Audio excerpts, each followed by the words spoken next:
সুপ্রিয় দর্শক, আসসালামু আলাইকুম। আপনাদের সবাইকে স্বাগত জানাচ্ছি এখনকার আলোচনা। আপনাদের সঙ্গে আছি আমি সিরাজুল ইসলাম। দর্শক, মার্কিন প্রেসিডেন্ট ডোনাল্ড ট্রাম্প বলেছেন ইরানের উপর আর হামলা নয়, তার উপরে অর্থনৈতিক চাপ সৃষ্টি করতে হবে। এপাশে মার্কিন প্রভাবশালী senator Chris Murphy, Democratic senator, তিনি বলেছেন যুদ্ধ এখনই বন্ধ করা উচিত, তা না হলে প্রতিদিন ইরান শক্তিশালী হচ্ছে আর আমেরিকা দুর্বল হচ্ছে। আসলে পরিস্থিতি কোথায় গেছে, ডোনাল্ড ট্রাম্প এবং ক্রিস মার্ফির এই কথা থেকে হয়তো কিছু বোঝা যায়। এর ভেতরে ভিন্ন কাহিনী আছে। তেলের দাম কিন্তু আবার বেড়েছে। মার্কিন স্টক এক্সচেঞ্জে অর্থাৎ শেয়ার মার্কেটে উদ্বেগ বেড়েছে। কেন? হরমুজ প্রণালী খোলা নিয়ে। হরমুজ প্রণালী খোলা নিয়ে কী হয়েছে? ইরানের পক্ষ থেকে অন্তত 6টি শর্ত দিয়েছে, সেই 6টি শর্ত মানলেই তবে হরমুজ প্রণালী খোলা হবে। সেই 6টি শর্ত মানা মানে আমেরিকাকে সরাসরি আত্মসমর্পণ করা। এপাশে ইরানের জাতীয় নিরাপত্তা পরিষদে বড় রকমের একটা পরিবর্তন হয়েছে। মহসিন রেজাইকে জাতীয় নিরাপত্তা পরিষদের সচিব করা হয়েছে এবং জাতীয় নিরাপত্তা পরিষদের যিনি সচিব ছিলেন মোহাম্মদ বাকের জুলকাদ্র, তাকে সর্বোচ্চ নেতা আয়াতুল্লাহ মোস্তফা খামেনির রাজনৈতিক উপদেষ্টা করা হয়েছে। দর্শক, এই বিষয়গুলো নিয়ে এখনকার ভিডিওতে আলোচনা করব। আপনাদেরকে দেখানোর চেষ্টা করব যে আমেরিকা ইরান যুদ্ধ করতে এসে কিভাবে বড় রকমের সংকটে পড়ে গেছে এবং এই সংকট থেকে তারা যে মুক্তির পথ খুঁজছে সেই পথটাও ঠিকমতো তারা খুঁজতে পারছে না এবং তারা সঠিক পথে যাচ্ছে না ভুল পথে যাচ্ছে। আমি আপনাদের কাছে এই বিষয়গুলো তুলে ধরার চেষ্টা করব। সুপ্রিয় দর্শক, আশা করি ভিডিও ভালো লাগবে এবং আপনারা শেষ পর্যন্ত সঙ্গে থাকবেন। আর ভিডিও যদি ভালো লাগে তাহলে লাইক, কমেন্ট, শেয়ার করবেন এবং চ্যানেলটি সাবস্ক্রাইব করে সাথেই থাকবেন প্লিজ। দর্শক, চলুন আমরা বিস্তারিত আলোচনায় চলে যাই। পরিস্থিতি আসলে কি হচ্ছে একদম খুঁটিনাটি বোঝার চেষ্টা করি। মার্কিন প্রেসিডেন্ট ডোনাল্ড ট্রাম্প তিনি বলেছেন যে এখন ইরানের উপর আর হামলা করা হবে না, হামলা দরকার নেই, বরং ইরানের উপরে প্রচণ্ডভাবে অর্থনৈতিক চাপ সৃষ্টি করা দরকার। তাতেই ইরান কাবু হবে, দুর্বল হবে এবং তারা আলোচনায় আসতে বাধ্য হবে। এই জন্য কী করতে হবে? এই জন্য ইরানের উপরে প্রচণ্ডভাবে নিষেধাজ্ঞা আরোপ করতে হবে এবং হরমুজ প্রণালীতে যে নৌ অবরোধ, ব্লকেট যেটা সৃষ্টি করে রেখেছে, এই ব্লকেটটা অব্যাহত রাখতে হবে। ডোনাল্ড ট্রাম্পের থিওরি। একথা কোথায় বলছেন? একথা তিনি বলেছেন মার্কিন প্রভাবশালী গণমাধ্যম আজকাল খুব চলে এইরকম একটা গণমাধ্যম এক্সিওস, প্রায় মাঝে মাঝে আমার আলোচনা আসে। এছাড়া আমেরিকার রাজনীতি নিয়ে যে সমস্ত খুঁটিনাটি খুব ভেতরের তথ্য তুলে ধরে এইরকম একটা গণমাধ্যম হচ্ছে এক্সিওস। এই এক্সিওসকে ইন্টারভিউ দিয়েছেন গতকাল ট্রাম্প। সেই ইন্টারভিউতে তিনি বলেছেন ইরানের উপরে অর্থনৈতিক চাপ সৃষ্টি করতে হবে। এখন এই জায়গার কতগুলো বিশ্লেষণ প্রয়োজন। আমেরিকা কি আসলে ইরানের উপর অর্থনৈতিক চাপ সৃষ্টি করতে পারছে বা আরও কিভাবে পারবে, কতটা সফল হবে? দেখুন, 47 বছর ধরে ইরানের উপরে নিষেধাজ্ঞা দিয়ে রেখেছে, সামরিক হস্তক্ষেপ করেছে, রাজনৈতিক হস্তক্ষেপ করার চেষ্টা করেছে, ভেতরে বিভিন্ন রকমের নাশকতামূলক তৎপরতা চালিয়েছে, ভিতরে গোলমাল সৃষ্টি করে দেওয়ার জন্য বিভিন্ন সময় অর্থের বিনিময়ে লোকজনকে অস্থিতিশীল করে তুলেছে, গোলযোগ, কেওয়াস, কন্দল এগুলো সৃষ্টি করেছে। এগুলো সব ইরানের পক্ষ থেকে বলা হয় এইভাবে এবং হাজার হাজার নিষেধাজ্ঞা দিয়েছে, একটা দুইটা না, হাজার হাজার, এবং বিশ্বের কত কোম্পানি, কত ব্যক্তি, কত প্রতিষ্ঠানের উপরে যে নিষেধাজ্ঞা দিয়েছে তার কোনো শেষ নেই। ইরানের উপরে তো দিয়েছেই, ইরানের সাথে ব্যবসা করে, বাণিজ্য চালায়, এইরকম অজুহাত তুলে, অভিযোগ তুলে বিশ্বের কত ব্যক্তি, প্রতিষ্ঠান এবং ব্যবসা কেন্দ্র বা কোম্পানির উপরে নিষেধাজ্ঞা আরোপ করেছে আমেরিকা, তার কোনো ঠিক ঠিকানা নেই। ইরানকে তো সুইফট সিস্টেম, অর্থনৈতিক সিস্টেম, ব্যাংকিং সিস্টেম, কোনো সিস্টেমের ভেতরেই ঢুকতে দেয় না, রাখেনি। বাট ইরান কি মরে গেছে? মার্কিন কর্মকর্তারা এই কথাগুলো যত তাড়াতাড়ি বুঝবে ততই তাদের উপকার হবে, ততই তাদের জন্য লাভ। কি সেই কথা?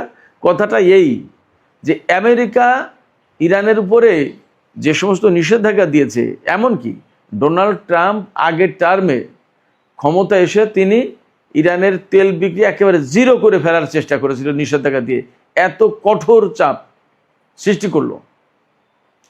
কিন্তু ইরানের তেল বেচা কি আটকে রাখতে পেরেছে? ইরানের অর্থনীতি কি আটকে রাখতে পেরেছে? কোনো সময় পারবে না।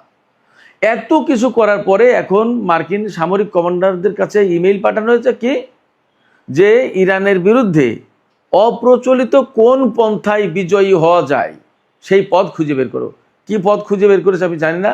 তারা সবাই কি তাকে পরামর্শ দিয়েছে কিনা এইটা যে যুদ্ধ বাদ দিয়ে অবরোধ আরোপ করো আর অর্থনৈতিক নিষেধাজ্ঞা আরোপ করো, এইটা পরামর্শ যদি দিয়ে থাকে তাহলে এটাও ভুল। হয়তো বা হতে পারে যে যুদ্ধ থেকে বের হওয়ার কোনো পথ পাচ্ছে না, যুদ্ধে হয়তো উনি একা একা নিজের মতো তাইরে নাইরে গিয়ে বলে দেন যে আমরা বিজয়ী হয়েছে, আমরা জিতেছি বলে যুদ্ধ শেষ করে হয়তো বা বলবে যে আমরা অর্থনৈতিক নিষেধাজ্ঞা দিলাম, হরমুজ প্রণালী থেকে ব্লকেড উঠবে না। হরমুজ প্রণালী থেকে ব্লকেড না উঠলে ইরান কতটুকু ক্ষতিগ্রস্ত হবে? ইরানের তেল যদি চীনা জাহাজে গিয়ে আনে, তাই চীনা জাহাজের উপর হামলা চালাতে পারবে আমেরিকা? যদি তাই না পারে তাহলে ইরানের তেল বিক্রি তো আর কোনো ঝামেলা থাকে না। আমেরিকা যে এই অঞ্চলে ব্লকেড সৃষ্টি করে রাখবে, নৌ অবরোধ সৃষ্টি করে রাখবে, ইরান তো বলেছে মার্কিন নৌবাহিনীর বিরুদ্ধে তাদের যে যুদ্ধটা, সেই যুদ্ধের খুব কাছাকাছি, 0 আওয়ারে পৌঁছার কাছাকাছি টাইম রয়েছে। যদি এখান থেকে ব্লকেড না তুলে নেয় তাহলে ইরান তো শুরু করবে হামলা। কি করবে তখন? বিমান বাহিনী নৌবাহিনী দুটোর সাথেই একসাথে যখন যুদ্ধ করেছে ইরান, তখনই ভয় পায় না। আর এখন শুধু নৌবাহিনীর বিরুদ্ধে যুদ্ধ করবে, ইরান কি সে ভয় পাবে? মোটেই না। তাহলে মার্কিন প্রেসিডেন্টের যে অর্থনৈতিক চাপ সৃষ্টি এবং নৌ ব্লকেড, এর কোনোটাই কাজ করবে না।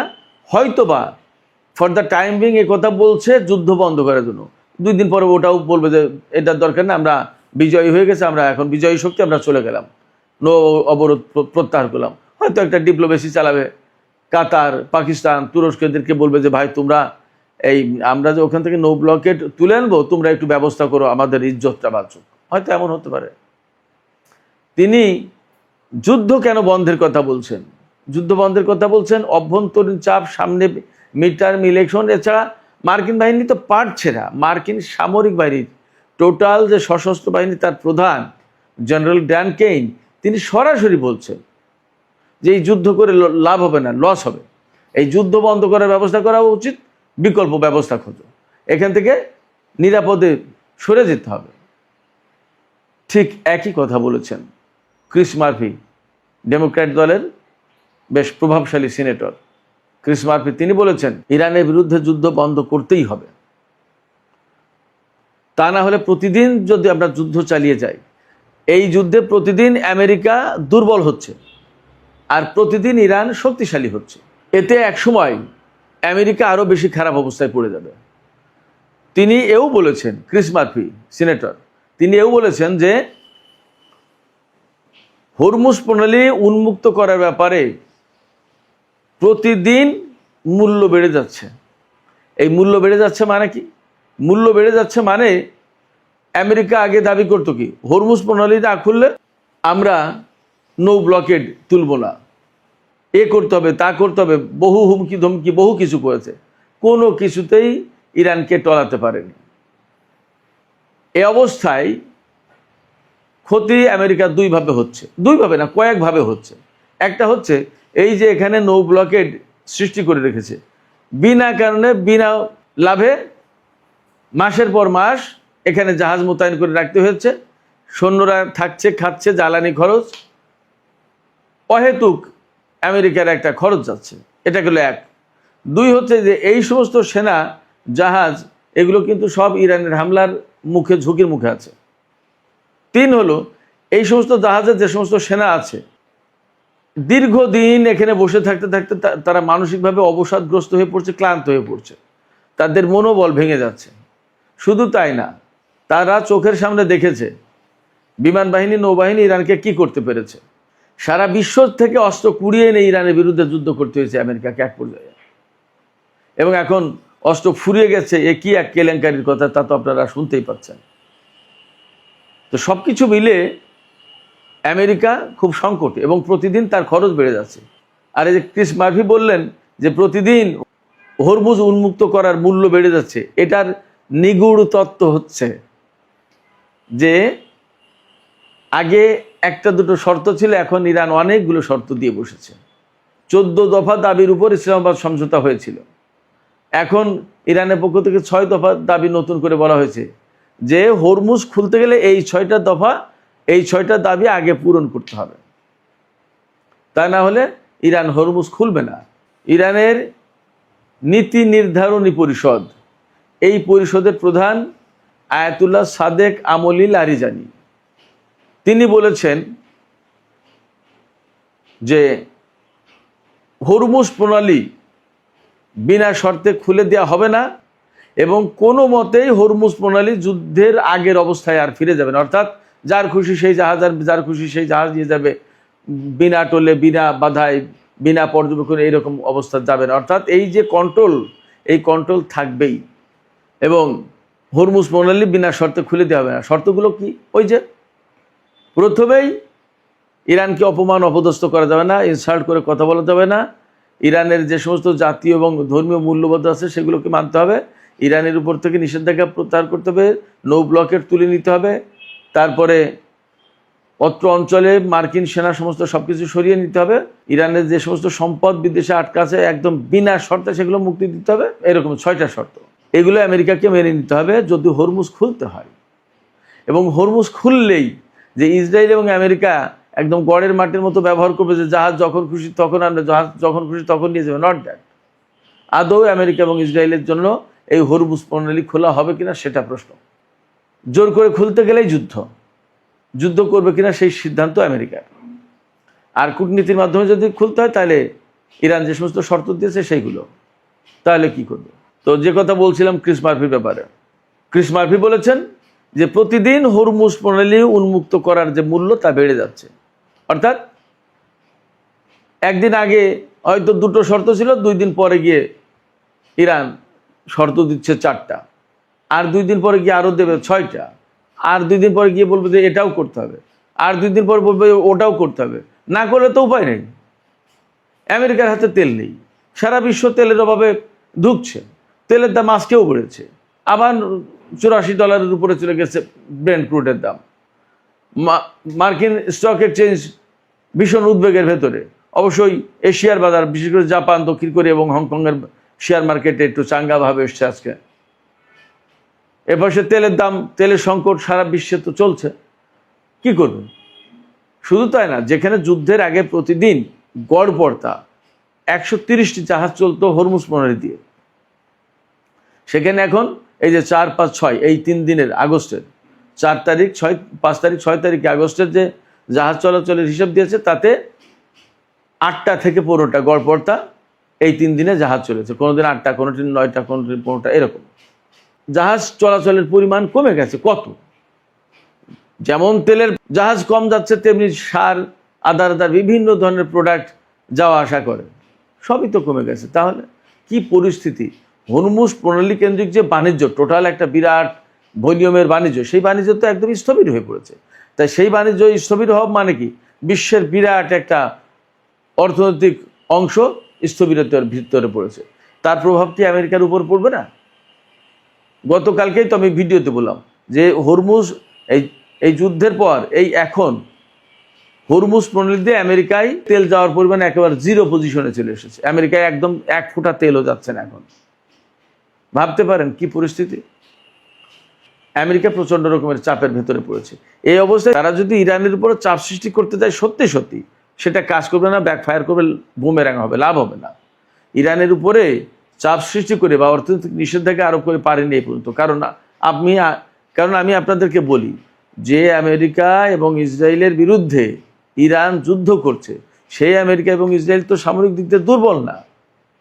এত বড় 2টো শক্তিধর দেশের বিরুদ্ধে অ্যাট এ টাইম যুদ্ধ করেছে ইরান, তাইলে তার সামরিক সক্ষমতা কেমন? সেই সামরিক সক্ষমতা তৈরি করতে গিয়ে তো তাকে টাকা খরচ করতে হয়েছে। তো তার যদি অর্থনৈতিক সক্ষমতা না থাকে তাহলে সে এগুলো করলো কি করে?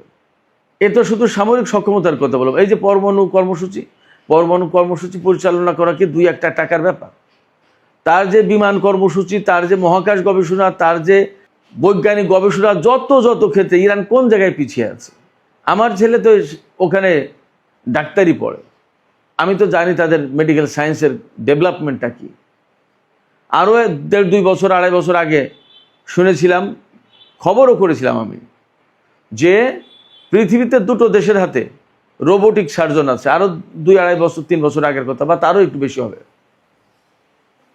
সেই রোবোটিক সার্জন আমেরিকার হাতে আছে আর ইরানের হাতে আছে। এবং ফ্যাক্ট হচ্ছে আমেরিকার হাতে যেটা আছে তার চেয়ে বেশি সফল হলো ইরানের হাতে যেটা আছে। এটা মেডিকেল সায়েন্সের একটা প্রসঙ্গ বললাম। এইডসের, ক্যান্সারের, জটিল জটিল রোগের ওষুধ তৈরি করছে ইরান। তো তাদের মেডিকেল সায়েন্স, ইঞ্জিনিয়ারিং থেকে শুরু করে মহাকাশ গবেষণা, এই যে ক্ষেপণাস্ত্র প্রজেক্ট, রকেট সিস্টেম, এই সমস্তগুলো কি চালানো 2-1 লোকের কাজ নাকি 2-1 টাকার কাজ? অর্থাৎ আমি বলতে চাইছি আমেরিকা, পশ্চিমা দেশগুলো এইরকমভাবে নিষেধাজ্ঞা দিয়ে রাখার পরেও তো ইরান এই কাজগুলো করতে পেরেছে। তাহলে নতুন করে নিষেধাজ্ঞা দিয়ে আপনি ইরানকে কি করে আটকাবেন?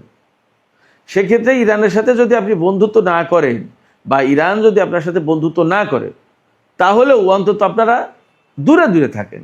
যুদ্ধ, কনফ্রন্টেশন এবং এই যে অর্থনৈতিক চাপ, নিষেধাজ্ঞা, এইগুলোর দিকে গিয়ে লাভ হবে না। এই পুরনো চিন্তা থেকে বেরিয়ে আসা দরকার। ডোনাল্ড ট্রাম্প যা বলছেন এ দিয়ে কোনো লাভ হবে না।